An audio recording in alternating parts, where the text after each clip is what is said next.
Halo, Assalamualaikum warahmatullahi wabarakatuh. Perkenalkan, nama saya Safina Alayunaim dari Pendidikan Kimia FKIP UNS.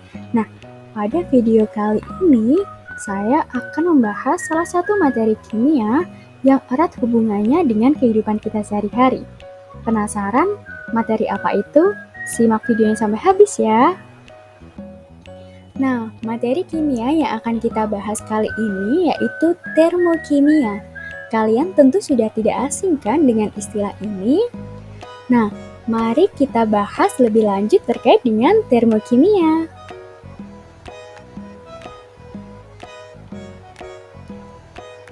Istilah termokimia ini dapat didefinisikan sebagai salah satu cabang ilmu kimia yang mempelajari perubahan kalor atau energi panas suatu zat yang menyertai suatu reaksi kimia atau proses-proses yang berhubungan dengan reaksi kimia. Nah, di dalam termokimia ini, kita akan mengenal istilah sistem dan lingkungan, di mana sistem itu merupakan segala sesuatu yang menjadi pusat perhatian dalam mempelajari perubahan energi selama proses berlangsung. Sedangkan lingkungan merupakan segala sesuatu di luar sistem yang dapat mempengaruhi sistem itu sendiri. Nah, kita ambil contoh pada gambar, yaitu labu ukur dengan larutan berwarna pink.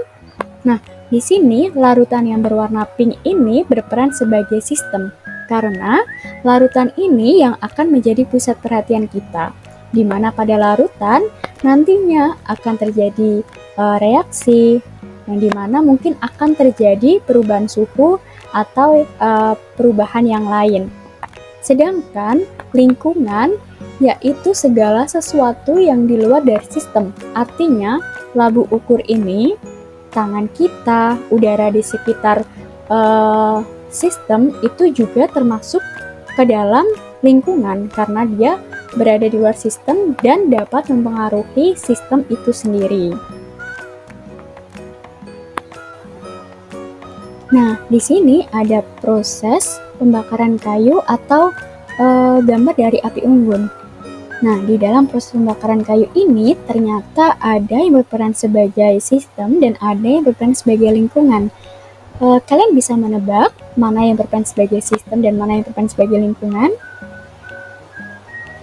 Oke, jadi pada gambar ini yang berperan sebagai sistem yaitu kayu yang dibakar itu sendiri. Karena pada kayu yang dibakar itu terjadi reaksi antara kayu dan oksigen membentuk abu, dan dari reaksi ini akan terjadi perubahan suhu yang menjadi fokus perhatian kita. Nah, lalu yang mana yang berperan sebagai lingkungan? Yang berperan sebagai lingkungan yaitu segala sesuatu yang di luar dari api unggun, seperti udara, seperti tubuh kita ketika berada di sekitar api unggun. Nah, itu semua berperan sebagai lingkungan. Nah, dari sistem ke lingkungan ini terjadi perpindahan kalor. Seperti ketika kita berada di sekitar api unggun, pasti kita akan merasakan panas atau hangat ya di tubuh kita. Nah, itu karena adanya perpindahan kalor dari sistem, yaitu dari api unggun ke lingkungan, yaitu tubuh kita. Seperti itu.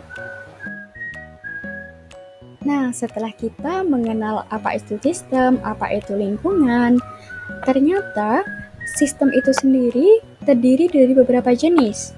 Yang pertama ada yang namanya sistem terbuka, yang kedua ada yang namanya sistem tertutup, dan yang terakhir ada yang namanya sistem terisolasi.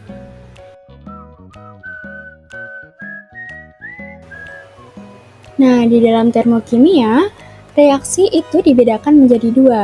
Yang pertama ada yang namanya reaksi eksoterm, dan yang kedua ada yang namanya reaksi endoterm. Di mana definisi dari reaksi eksoterm itu adalah reaksi yang sistemnya membebaskan atau melepaskan energi sehingga suhu lingkungan akan naik. di mana contoh dari reaksi eksoterm ini merupakan reaksi pembakaran, di mana dari pembakaran kayu, yaitu sistem, dia akan membebaskan energi panas ke lingkungan, sehingga suhu udara di sekitar api itu akan terasa panas atau suhu lingkungannya akan naik. Lalu, yang kedua ada yang namanya reaksi endoterm, di mana reaksi endoterm ini adalah reaksi yang sistemnya menyerap atau menerima kalor, sehingga suhu lingkungannya akan turun.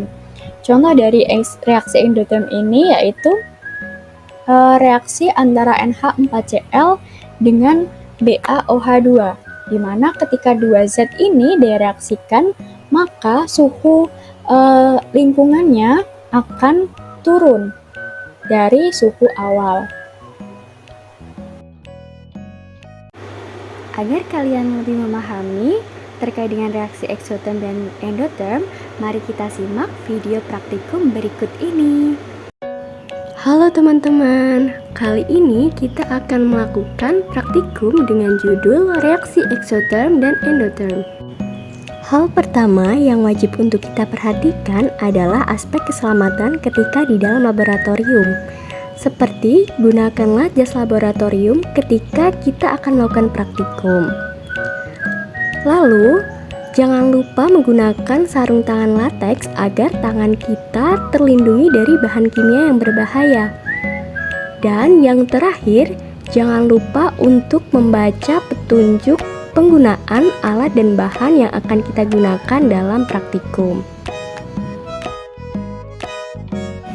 Tujuan dari praktikum kita kali ini yaitu untuk mengetahui contoh reaksi eksoterm dan endoterm.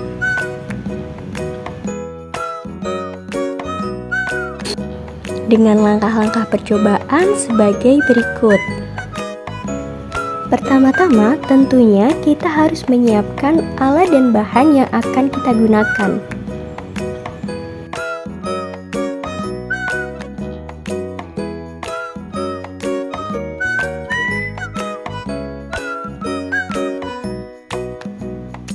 Yang kedua, kita mengisi tabung reaksi yang telah dilabeli dengan nomor 1 dan 2 dengan menggunakan Aquades yang masing-masing volumenya sebanyak 5 ml setiap tabungnya.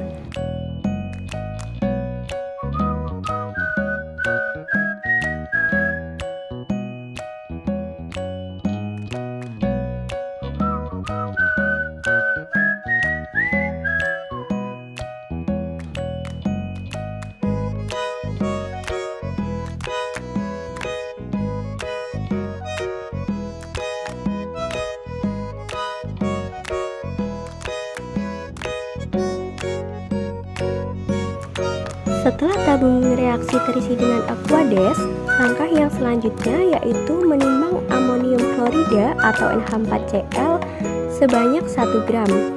Lalu yang kedua, mengambil natrium hidroksida atau NaOH sebanyak 2 spatula. Selanjutnya, mengukur suhu awal Aquades di dalam tabung reaksi sebelum dimasukkan bahan. Setelah itu, masukkan amonium klorida ke dalam tabung reaksi 1 dan kocok tabung reaksi hingga amonium klorida tersebut larut. Setelah amonium klorida larut, ukur suhu larutan tersebut dengan menggunakan termometer. Langkah yang selanjutnya yaitu memasukkan natrium hidroksida ke dalam tabung reaksi 2. Kocok larutan tersebut hingga semua bahan larut. Sama seperti sebelumnya, setelah natrium hidroksida larut, ukur suhunya dengan menggunakan termometer.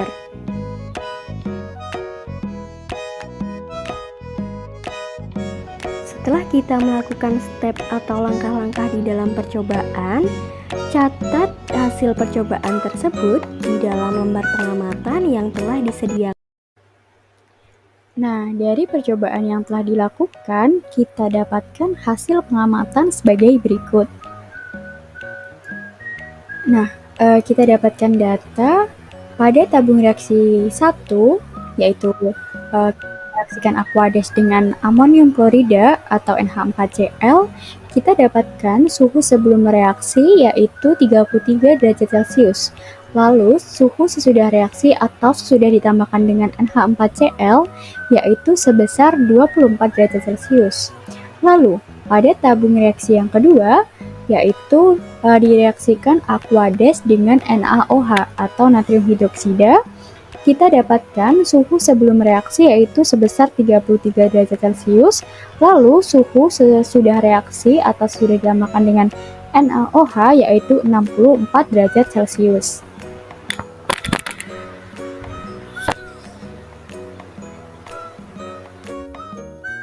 Nah, dari hasil pengamatan atau hasil percobaan yang telah kita dapatkan, dapat kita analisis sebagai berikut. Yang pertama, pada tabung reaksi 1, di mana suhu larutan mengalami penurunan dari suhu awal Aquades sebesar 33 derajat Celcius. Kemudian, setelah ditambahkan dengan amonium klorida atau NH4Cl, suhunya turun menjadi 24 derajat Celcius. Oleh karena itu, pada percobaan ini merupakan contoh dari reaksi endotherm, karena salah satu ciri-ciri dari reaksi endotherm yaitu terjadinya penurunan suhu. Lalu, pada tabung reaksi kedua, di mana suhu larutan mengalami kenaikan dari suhu awal Aquades sebesar 33 derajat Celcius, kemudian setelah ditambahkan natrium hidroksida atau NaOH, suhunya naik menjadi 64 derajat Celcius. Oleh karena itu, pada percobaan ini merupakan contoh dari reaksi eksotherm, karena salah satu ciri dari reaksi eksotherm adalah terjadi kenaikan suhu. Nah, dari hasil analisis tadi dapat kita simpulkan bahwa reaksi endotherm adalah reaksi yang mengalami penurunan suhu karena terjadi penyerapan kalor dari lingkungan ke sistem. Sedangkan reaksi eksotherm adalah reaksi yang mengalami kenaikan suhu karena telah terjadi pelepasan kalor dari sistem ke lingkungan. Terima kasih telah menyimak videonya sampai habis. Sampai jumpa.